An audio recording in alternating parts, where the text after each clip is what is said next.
Bom, uma terça-feira com o mercado atento às informações que chegaram no Departamento de Agricultura lá dos Estados Unidos. Foi dia do relatório que mostrou que os estoques americanos, tanto para a soja quanto para o milho, seguiram inalterados. O que houve de alteração foi em relação à própria Argentina, que já era esperada também essa queda na produção por lá, redução da safra na Argentina e a alta, uma maior safra já consagrada aqui no Brasil. E é lógico, todos esses números, e falar sobre a moeda norte-americana, falar sobre o dólar que está ali bem próximo dos R$ 5, exatamente R$ 5 nesse momento, além de outras informações em relação ao comportamento global do mercado nesta terça-feira, nós vamos até Curitiba com o mercado de commodities e o Maurício Bellinello.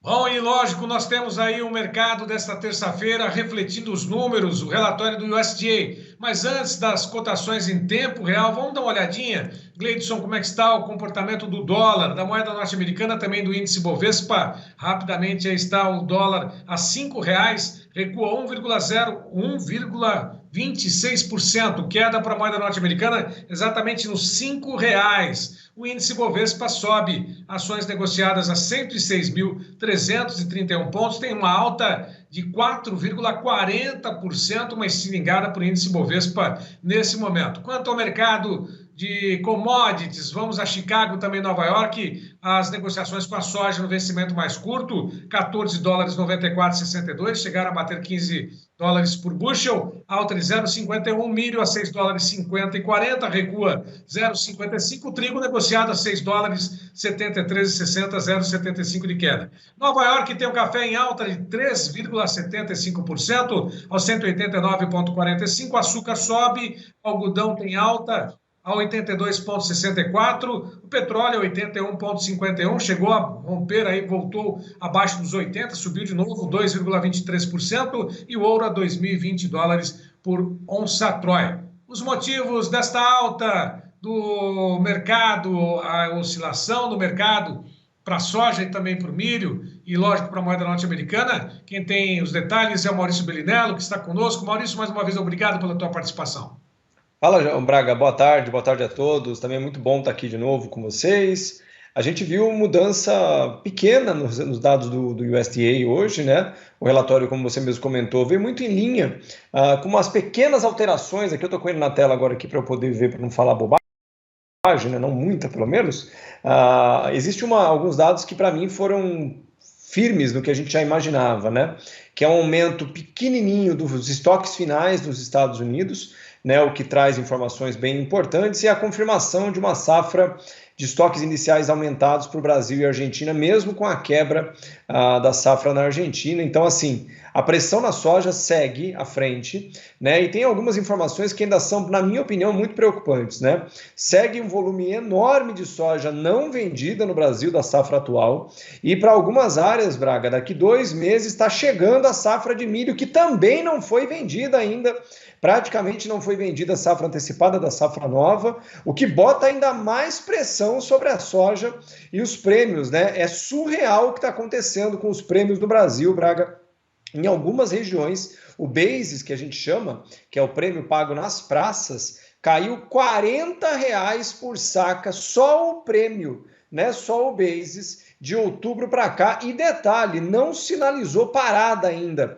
Então eu realmente me preocupo muito por esse efeito, não dá nem para dizer que é imprevisto, porque a gente comentou sobre ele desde o meio do ano passado aqui, mas essa situação do agricultor médio brasileiro que não entende da comercialização, das técnicas mesmo de comercialização, e que agora está se vendo literalmente numa situação que basicamente não tem saída, porque ou você vai vender porque você não tem área de estocagem, que é a realidade da maior parte dos agricultores, ou você vai aplicar as estratégias para tentar segurar um pouco a soja agora, até julho, agosto, se possível, mas de novo, essa água, esse leite já está derramado, né, como diz o outro, de R$ 200, hoje mesmo algumas praças pelo Brasil já vendo R$ 120 no preço balcão, Braga.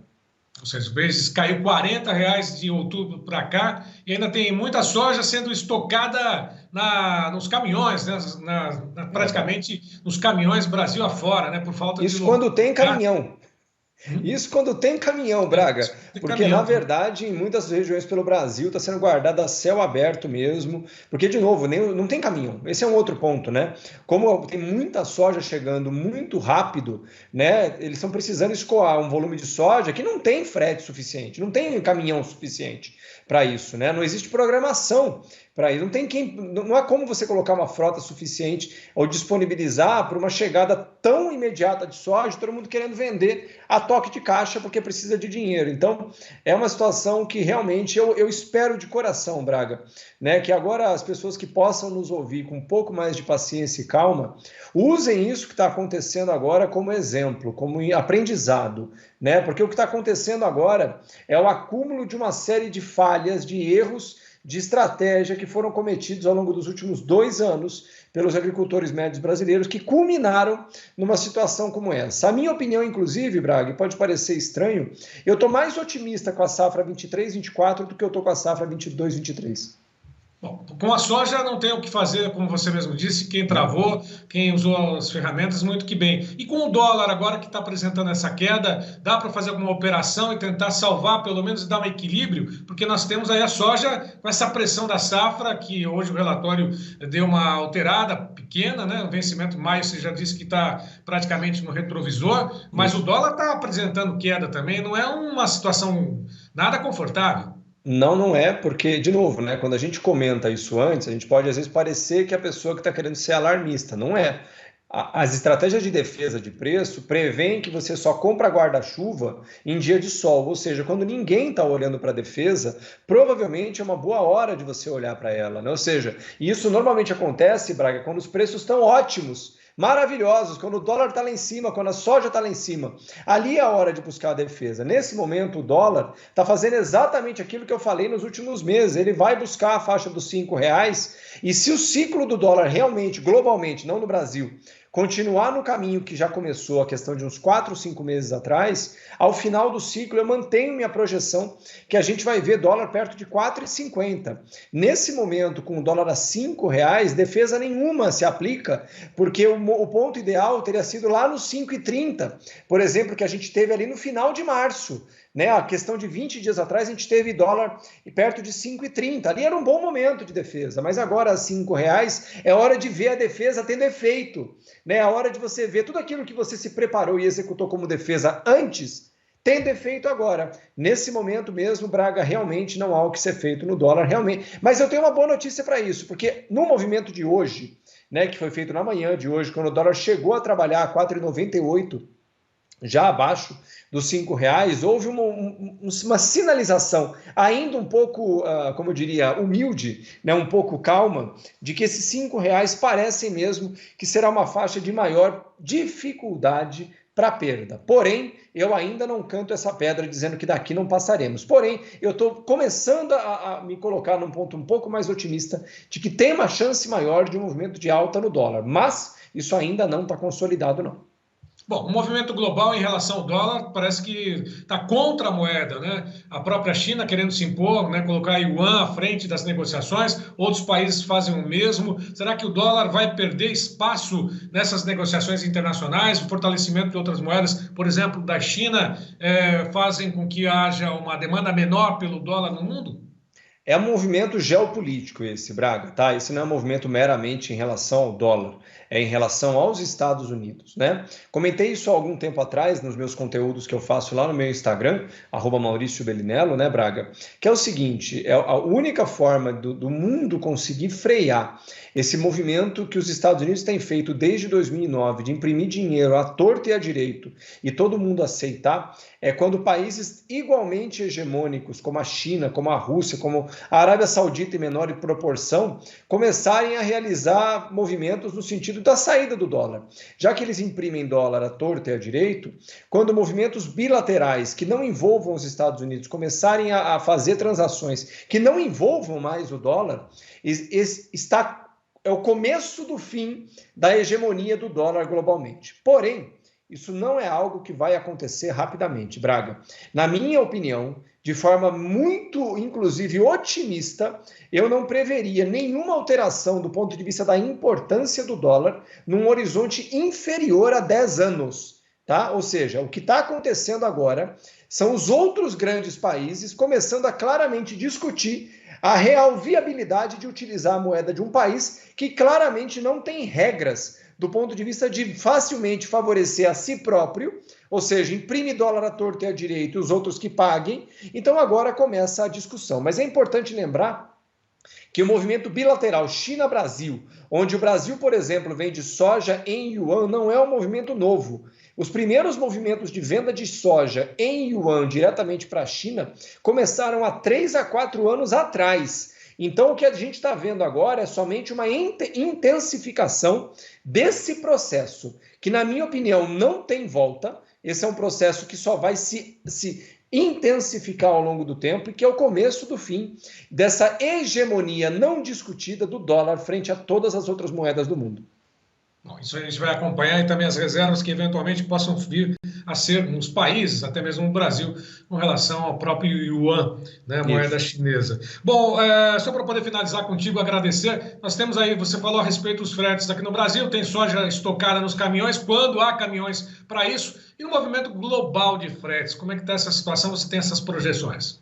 Eu tenho dados bem importantes que hoje foram consolidados, inclusive, Braga, não dizem respeito aos fretes bulk, que a gente chama, que são esses de cargas a granel, como soja, milho, açúcar ou outras cargas diversas. A principal métrica global para isso é do transporte de containers, né, que são os maiores fretes do mundo de produtos acabados de alto valor agregado, e que durante o Covid, Braga, viram uma explosão. Né? Nos dados antes do Covid, por exemplo, o frete de um container que saísse da China em direção à costa oeste dos Estados Unidos, indo pelo Pacífico, que é a principal rota de produtos acabados do mundo, ou seja, a China vendendo para os Estados Unidos, não o inverso, que chegou a trabalhar antes da crise do Covid em torno de $1.000 e que no Covid chegou a 18, 19 mil dólares. Subiu quase 20 vezes nesse momento, trabalhando abaixo de $1.000, na menor cotação, desde dezembro de 2015, quando começa a série histórica, né? Isso é um dado extremamente pessimista. Por quê, Braga? Fretes marítimos são fretes que dizem respeito do consumo de longo prazo, ou seja, você contrata um navio para transportar um container de um produto acabado, de um produto que você só acha que vai ser vendido daqui a 90 a 180 dias. Se o preço do frete hoje está colapsando para o menor patamar em 8 anos, desde o final do superciclo da China, que foi em 2015, isso é um sinal claro que a demanda por produtos acabados nos Estados Unidos para os próximos 6 meses colapsou. Isso sinaliza aquilo que eu venho falando há muitos meses, que a recessão nos Estados Unidos está nos primórdios. A gente está enxergando os primeiros movimentos agora do que vai se tornar a recessão americana nos próximos 6 meses. Ou seja, tudo isso que a gente está comentando agora sobre uma desaceleração global, na minha opinião, só tem se intensificado. Isso só corrobora aquela análise que eu comentei, que a recessão americana vem e vem babando, Braga. Bom, além daquele público que nos acompanha, você que nos acompanha em todo o Brasil, durante toda a programação do Tempo e Dinheiro, pelos canais oficiais, mídias oficiais, pela TV Climatempo, pelo site Notícias Agrícolas e Tempo e Dinheiro, lógico, você tem as informações do professor Maurício Bellinello no curso. Né? Como é que está a 11ª turma, mais de 1.600 produtores aí que acompanharam todas essas informações. Tem vaga ainda ou não, Maurício?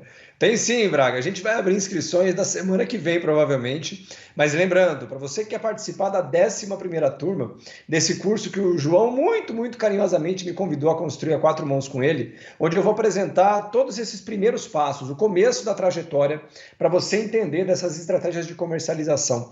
Você que está me assistindo, que está vendo esse preço que foi de R$200 e que em algumas praças agora está chegando a 120, 130 reais e não tem ideia do que você pode fazer. E acredite em mim, tem muito que você possa fazer dentro de operações de mais longo prazo. Você que quer aprender os primeiros passos desses caminhos de estratégia de comercialização, de defesa de preços, através das opções agrícolas em Nova York, Chicago e também na B3, Semana que vem, provavelmente, eu abro inscrições para a 11ª turma.